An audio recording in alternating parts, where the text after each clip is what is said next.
Hi, I'm Delane Cleveland in Brooklyn Park. Since the start of the pandemic, people have been spending more time at home, and as a result, they've been taking care of a lot of those home improvement projects. That means that businesses like Menards have benefited. We actually have been very busy. Traditionally, home improvement projects have been associated with procrastination. It's your perpetual honey-do list. At least that's the case with Jeff Sisk of Minneapolis. Definitely had some extra time on my hands. But what he and many other people have discovered this year is that traditions don't seem to apply to 2020. I've got a little bit of time on my hands and I'm at home more. So I'm doing some projects. When COVID-19 hit, staff members at Menards say that plenty of homeowners decided to move home improvement projects to the top of their to-do lists. So that fence that's out there that they've ignored for the last 3-4 years and said, yeah, I'll get to it. All of a sudden now they're home and they're watching it every day.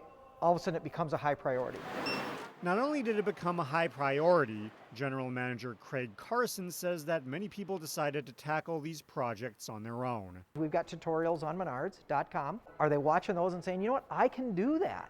And then making that decision, they come in here and they start talking to people, they get that gumption that they can do it, and then they tackle it. The decision to tackle those projects brought customers to the lumber department for, well, any number of things. A lot of huge decks are out there. Patios, so all of our patio blocks, our retaining walls, fencing, just simple fencing, just repairing what's there. Because everybody's staying at home and you're now seeing your neighbor every single day, people are wanting a little bit more privacy in their backyard. Whereas last year they didn't have to worry about that as much. And for the most part, he says that people have been able to find what they need. Yet during the height of the pandemic, a lot of the lumber mills shut down. While Menards stayed pretty well stocked, the price of lumber shot up. The National Association of Homebuilders reports that the price of lumber increased by 80% since mid-April. I still keep getting the lumber in, so it's out there. It's just what are people willing to pay for it? There's no word yet on when lumber prices will drop, but as long as we're still dealing with COVID, staff members here say they expect to stay busy. I wake up at 5 a.m., I get almost everything I need done, and I think, what next?